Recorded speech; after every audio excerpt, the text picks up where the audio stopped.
दी। देखो, तुम्हें जो चाहिए सब मिलेगा। खूब खाओ पियो, मजे की जिंदगी जियो, लेकिन बस मुझे एक बच्चा पैदा करके दे दो। कुछ दिनों के बाद। मम्मी, बच्चे के लिए आपने मेरी शादी चमेली के साथ करवा तो दी, लेकिन दिन और रात का चैन मिट गया है। सारा दिन शीतल और चमेली की बहस चलती रहती है। अब शीतल को इस घर में रखने से क्या होगा? मैं तो कहती हूँ उसे घर से निकाल दो, है भी किस काम की। मैं ऐसा नहीं कर सकता माँ, वो मेरी पत्नी है, उससे बहुत प्यार करता हूँ मैं। तुम्हारी पत्नी चमेली है, चमेली, उससे प्यार करो। अरे तुम्हारे बच्चे को जन्म देने वाली है वो। अभिमन्यु, मैं खुद ही इस घर से चली जाती हूँ।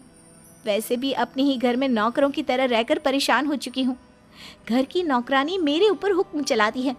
वो तुम्हारी पत्नी बन चुकी है। अब मेरा इस घर में क्या काम? शीतल वहां से चली जाती है और उसके पति की बात नहीं मानती। कुछ दिनों के बाद उनके घर एक बच्चा पैदा होता है। ने मेरी सुन ली, मेरे बेटे का घर भर गया, उसका अपना बच्चा इस दुनिया में आ गया। मम्मी जी, बच्चे को हाथ लगाने से पहले मेरी एक शर्त तो सुन लो। तुम कहना क्या चाहती हो चमेली? आपकी मम्मी को बहुत शौक था ना अपने पोते को खिलाने का। अब देखो, इस दुनिया में हर चीज की कोई ना कोई कीमत तो होती है। तुम अपनी आधी प्रॉपर्टी मेरे नाम कर दो, बच्चा तुम्हारे नाम। अरे लेकिन मैंने अपने बेटे से तुम्हारी शादी करवाई है, अब ये सौदेबाजी कहाँ से आ गई? जो औरत अपनी बहू को घर से निकाल कर एक नौकरानी के साथ अपने बेटे की शादी करवा दे, वो तो सौदेबाजी कर ही सकती है ना। उसका कैसे भरोसा कर सकते हैं? मुझे बस आप लोगों की प्रॉपर्टी चाहिए, उसके बाद ही बच्चे को आप हाथ लगा सकते हैं। मैंने कहा था ना मम्मी, आप गलत कर रही हैं। देखिए, उसका नतीजा आपके सामने है।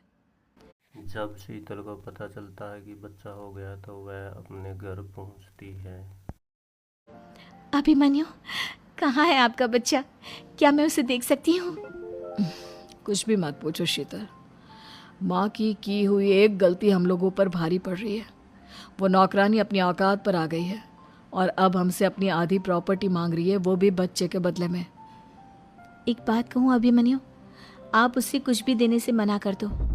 अरे कैसी बात कर रही हो? मेरे बेटे की औलाद है उसके पास, ऐसे कैसे मना कर दे? मम्मी जी, वो अभिमन्यु का बच्चा नहीं है, वो चमेली और उसके बॉयफ्रेंड का बच्चा है। ये तुम क्या कह रही हो शीतल? ये देखिए वीडियो। चमेली और उसका बॉयफ्रेंड आपस में बातें कर रहे हैं कि उन दोनों ने मिलकर आपको बेवकूफ़ बनाया है और अब इस बच्चे के बदले आपसे प्रॉपर्टी भी हड़प लेंगे। हे भगवान, ये मुझसे क्या हो गया? ना तो बच्चा मिला और अपने बेटे की नौकरानी के साथ शादी करवा दी सो अलग। अब क्या होगा? मुझे माफ कर दो शीतल, मेरी वजह से तुम्हें बहुत तकलीफ हुई है। अभिमन्यु, मैंने कहा ना, उस नौकरानी को उसके बच्चे सहित इस घर से बाहर निकाल दो। लगता है मेरे अभिमन्यु का बाप बनने का सपना अधूरा ही रह जाएगा। अभिमन्यु, अपनी मम्मी से कहो कि परेशान ना हो।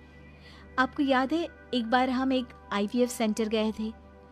मैंने फिर से वहाँ जाकर बात की थी और आपको पता है, इस बार मैं प्रेग्नेंट हूँ, क्योंकि हमने वहाँ पर प्रोसीजर करवाया था जिसकी वजह से मैं प्रेग्नेंट हो गई थी।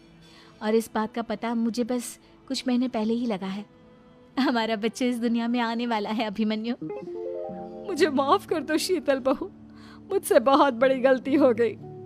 कोई बात नहीं माँ, लेकिन अब हमें उस धोखेबाज नौकरानी को इस घर से बाहर निकालना है और इस घर की मालकिन को वापस घर लाना है, वो भी अपने बच्चे के साथ। सब खुशी खुशी रहने लगे।